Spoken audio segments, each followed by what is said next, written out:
Hello বন্ধুরা, আমি Sudip and welcome to filmy retake. এই ভিডিওতে আমরা কথা বলবো দেবালয় ভট্টাচার্য পরিচালিত সেই স্বপন কুমারের বাদামি হায়নার কবলে সিনেমাটা নিয়ে। সিনেমাটা মুক্তি পেয়েছে, সিনেমাটা চর্চিত হচ্ছে, সিনেমাটা লোকজন দেখছে এবং এই সিনেমা নিয়ে কথাবার্তা হচ্ছে, যেটা আলটিমেট উদ্দেশ্য। আমরা যখন সিনেমা রিভিউ করি, যখন খারাপ লাগে কোনো একটা সিনেমা, আমরা মন ভরে সেটাকে গালি দিই, সেটা নিয়ে ক্রিটিসাইজ করি। এবং আমার মনে হয় সেম যখন কোনো সিনেমা ভালো লাগে সেটা নিয়ে ততটাই মন খুলে আলোচনা করা উচিত। এবং সত্যি বলতে আজকে আমি শুধু এই সিনেমাটার প্রশংসা করতে বসেছি। তারও আগে এটা বলবো যে যদি বাঙালিরা এই সিনেমাটা দেখতে না যায়, তাহলে পরে এই এক্সপেকটেশনটা না রাখাই ভালো যে ভালো বাংলা সিনেমা করার অ্যাটেম্প্ট নেবে পরিচালকরা বা প্রডিউসাররা। এই সিনেমাটা যদি না দেখে মানুষ, তাহলে বাংলা সিনেমা নিয়ে আমরা কেন কথা বলছি? সিনেমাটার অনেক রকম ফরম্যাট আছে, অনেক রকম স্টেজিং আছে, অনেক রকম জায়গা আছে যেগুলো নিয়ে প্রশংসার দাবি রাখে। তবে এই যে একটা ওয়ার্ল্ড, একটা ড্রিম, তার সাথে লজিক না রাখা এবং শুধুমাত্র ম্যাজিক ক্রিয়েট হওয়া, এই জিনিসগুলো খুব ইম্পর্টেন্ট। কারণ আমরা এখানে সত্যি কোনো ড্রাগ ফ্যাক্টরিতে কাজ করছি না যে তার এন্ড প্রোডাক্ট একটা লাইফ সেভিং ড্রাগ হতে হবে। এখানে ম্যাজিকটাই মেন এবং মানুষজন সিনেমা দেখতে যায় এন্টারটেনমেন্টের জন্য। হ্যাঁ, আমরা লজিক নিয়েও কথা বলি যখন সেই সিনেমার মধ্যে ওই সাবজেক্টটাকে ইনহ্যান্স করা হয়। তখন যখন সাবজেক্ট সিনেমার মানুষকে এন্টারটেনমেন্ট দেবে, একটা জার্নির মধ্যে নিয়ে যাবে, তখন তার মধ্যে ম্যাজিক যদি ক্রিয়েট হয়ে যায় আর কিছু লাগে না। তো আমি যদি একটা একটা করে ডিপার্টমেন্টে যাই, প্রথমে যে ডিপার্টমেন্টে নিয়ে কথা বলবো সেটা হচ্ছে রাইটিং। দেখুন, অসম্ভব সুন্দর রাইটিং এবং তার মধ্যে প্রপার ম্যানারে ডায়লগ। সেটা কোথাও গিয়ে একদম ফেস টু ফেস কথা বলছে, কখন গিয়ে সেটা একটা শেডের মধ্যে কথা বলছে, একটা খোলসের মধ্যে কথা বলছে, এবং যার মধ্যে যে অন্তর্নিহিত মিনিংটা আছে সেটা দারুণ। আজকে আমাদের বাঙালিদের যে একটা একটা গুপ্ত সুপ্ত জায়গা আছে কিছু কিছু কিছু কিছু ডিটেকটিভ ক্যারেক্টারের প্রতি, কিছু কিছু চরিত্র এলে পরেই আমরা দৌড়াই, সেটা যেমনভাবেই তৈরি হোক না কেন। এই সব জায়গাগুলোকে একদম যেভাবে চোখে আঙুল দিয়ে থাপ্পড় কষানো হয়েছে ডায়লগসের মাধ্যমে, সেগুলো অনবদ্য। শুধুমাত্র দুটো ক্যারেক্টারই নয়, এখানে আরো অনেক চরিত্রের রেফারেন্স আনা হয়েছে। এখানে সেলফ ক্রিটিসিজম আছে এবং তার সাথে বড় কথা সেটা হচ্ছে এখানে সুন্দর রাইটিং এর সাথে সেই রাইটিং গুলোর প্রপার টাইমিং। আমি ডায়লগ বলতে যেটা বুঝি, দুজনের যখন কথোপকথন হবে সেখানে প্রপার ইমোশনের সাথে তার হাবভাব এবং শব্দ যে এক্সচেঞ্জ হয়, সেটা যদি আমাদেরকে কানেক্ট করতে পারে, সেটাই হচ্ছে মূল জায়গা, মূল গঠনমূলক জায়গা। তার মধ্যে আমি ওয়েটেজ দিচ্ছি ডায়লগসে, তার মধ্যে আমি টাইমিং দিচ্ছি, তার মধ্যে আমি ব্যাকগ্রাউন্ড মিউজিক দিচ্ছি। সেই জিনিসটাকে যদি বিশেষভাবে ফোর্স দেওয়ার জায়গা পড়ে, সেখানে আমি আরো এলিমেন্ট পুট করছি।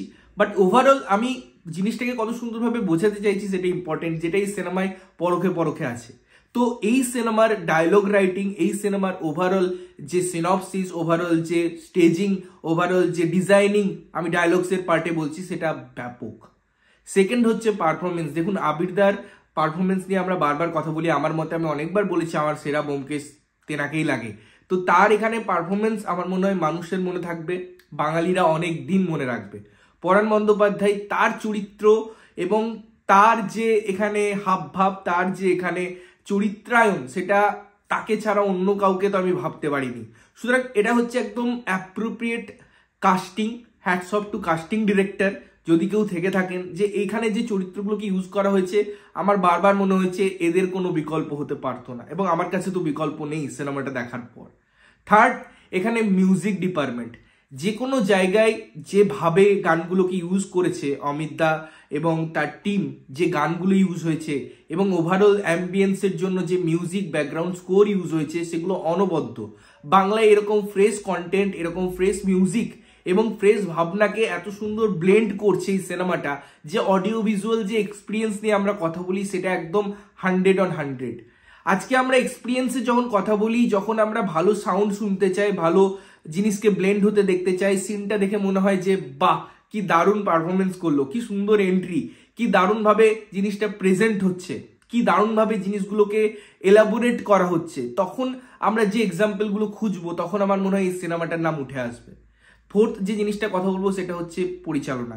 দেখুন, দেবালয়দার একের পর এক কাজ আমি দেখছি, তো তার গ্রাফ আমার মনে হয় সবসময় উপরের দিকে। আমরা ইন্দুবালা নিয়ে একদিকে কথা বলছি, একদিকে তার হিন্দি সিরিজ নিয়ে কথা বলছি, এবং তারপরে এই সিনেমাটা হইচই স্টুডিওজের প্রথম সিনেমা, এবং সেই জায়গায় তিনি যে গল্পটাকে যেভাবে প্রেজেন্ট করেছেন, যেভাবে ওই যে একটা পাঠ্যপুস্তককে মানুষের বিশ্বাসযোগ্যতায় নিয়ে গেছেন, এই যে দুটো পয়েন্টের জার্নি, এটাকে ডিজাইন করা অতটা ইজি ব্যাপার ছিল না।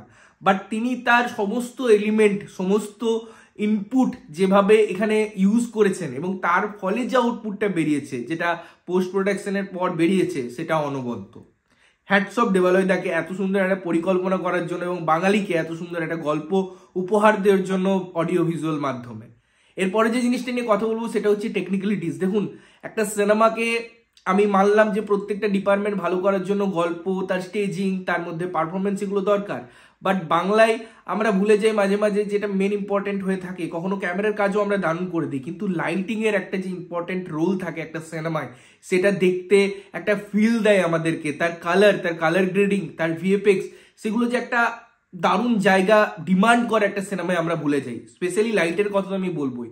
এবং এই সিনেমায় যেভাবে লাইটের ইউজ হয়েছে, এবং কিছু কিছু জায়গায় কিছু কিছু সিনকে যেভাবে ভিজুয়ালি ট্রিট দেওয়া হয়েছে, যেগুলো সত্যি আমাদের কাছে ভিজুয়ালি ট্রিট হয়ে এসেছে, আমরা প্রত্যেকটা সিনকে অনুভব করেছি, ফিল করেছি।